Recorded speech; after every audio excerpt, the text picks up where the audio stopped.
Assalamualaikum warahmatullahi wabarakatuh. Perkenalkan, nama saya Alpar Sutrawardana dengan NIM 2511 1024 31363. Saya dari jurusan S1 Manajemen. Di sini saya akan mempresentasikan tentang PPT yang saya buat dari makalah yang saya tulis. Baik, masuk ke materi pertama, yaitu pengertian dan konsep bisnis. Definisi dan aktivitas utama arti bisnis. Serangkaian usaha oleh individu atau kelompok dengan menawarkan barang dan jasa untuk memenuhi kebutuhan masyarakat serta memperoleh keuntungan. Aktivitas utama meliputi proses produksi, distribusi, dan penjualan produk kepada konsumen dengan tujuan menciptakan nilai tambah. Pentingnya konsep bisnis. Kontrol strategis, menentukan prioritas strategi serta menghindari kesalahan fatal selama operasional. Pertumbuhan usaha, mendukung perkembangan bisnis yang lebih teratur, terarah, dan berkesinambungan.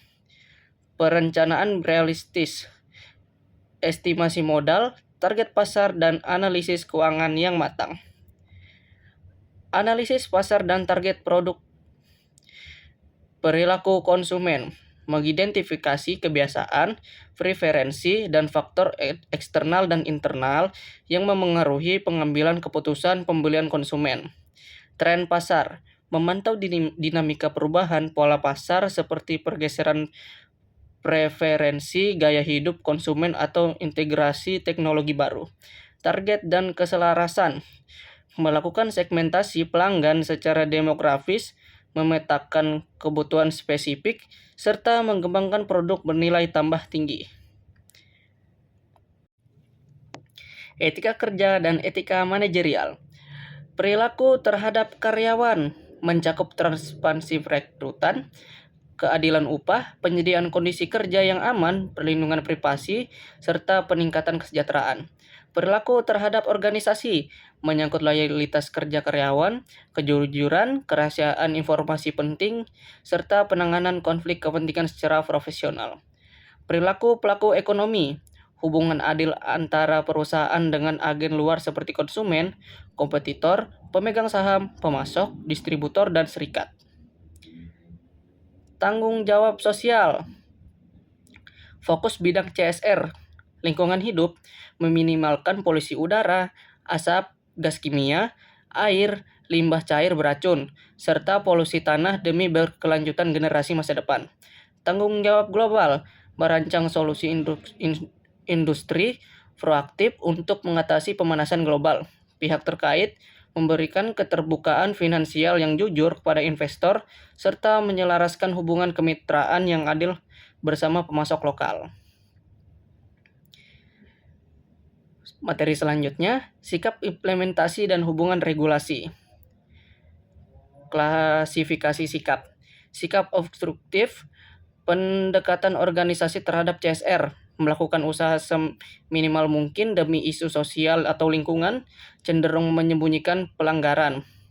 Bagaimana pemerintah memengaruhi bisnis, regulasi langsung, hukum formal yang membatasi polusi, standar kebersihan, pajak wajib, dan izin operasional. Sikap defensif, melakukan hal yang diwajibkan oleh hukum formal, bersedia mengakui kesalahan dan mengambil tindakan korektif cepat.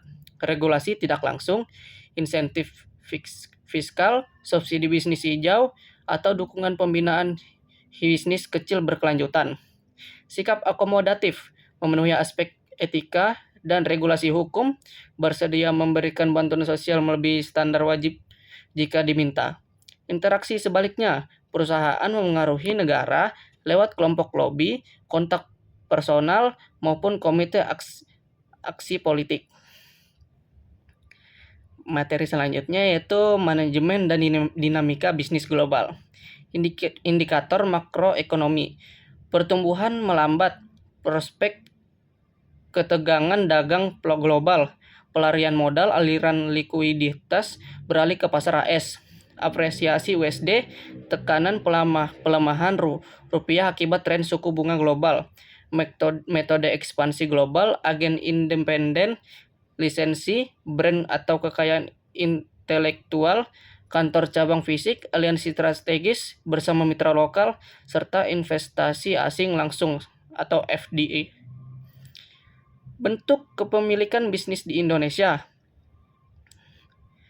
yang tidak berbadan hukum.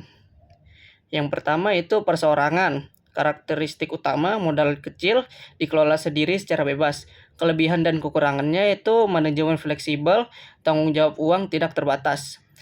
Yang kedua ada firma atau persekutuan, usaha patungan menggunakan nama bersama, akta notaris. Kelebihan dan kekurangannya fokus pengambilan baik, kesalahan atau anggota dipikul bersama. Yang ketiga ada CV atau komanditer, ada sekutu aktif, pengelola dan pasif. Investor, kelebihan dan kekurangannya, modal mudah didapat, aset pribadi, sekutu aktif, berisiko disita. Yang berbadan hukum, yang pertama ada perseorangan terbatas, kepemilikan berdasarkan saham, tertutup atau terbuka. Kelebihan dan kekurangannya, tanggung jawab pemegang saham terbatas, pajak ganda dan pendirian rumit. Yang kedua ada koperasi, berasaskan kekeluargaan dan gotong royong anggota. Kesejahteraan bersama, hak suara setara, risiko konflik internal. Materi selanjutnya yaitu kewirausahaan dan kontribusi UMKM. Hakikat bisnis kecil, dominasi tetangga kerja berdasarkan dan sektor bisnis mikro mendominasi penyerapan tenaga kerja nasional secara masif hingga mencapai 85% atau 109,8 juta orang.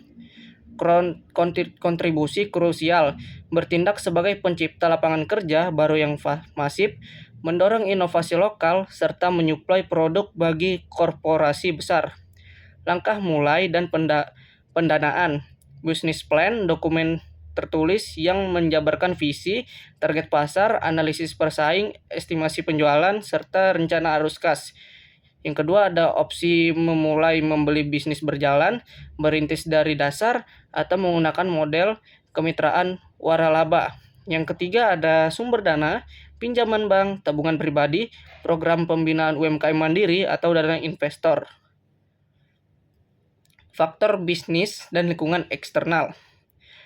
Yang pertama ada faktor kegagalan bisnis, ketidakkomponen atau minimnya pengalaman manajemen, kurangnya fokus dan pengawasan langsung dari pemilik, lemahnya sistem pengendalian keuangan internal, kekurangan modal kerja operasional. Yang kedua ada faktor keberhasilan bisnis, kerja keras, komitmen tinggi, dan didikan penuh.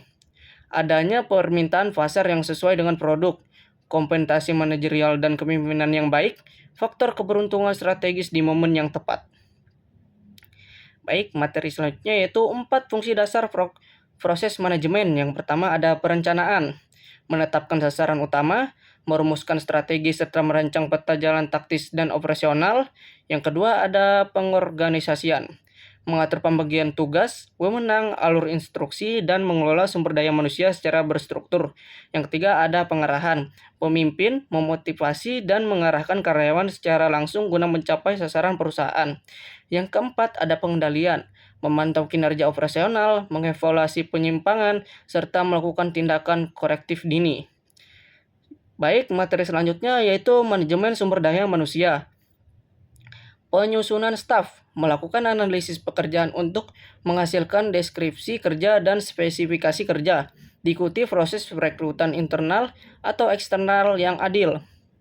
Kompensasi dan tunjangan, pemberian hak berupa upah berdasarkan waktu atau gaji, insentif performa, bonus prestasi kerja, serta tunjangan non-uang seperti jaminan kesehatan. Pengembangan staf, menjalankan program pelatihan terarah menggunakan metode on the job, training, simulasi, keterampilan baru, dan evaluasi berkala. Baik, materi selanjutnya yaitu manajemen produksi dan nilai kualitas.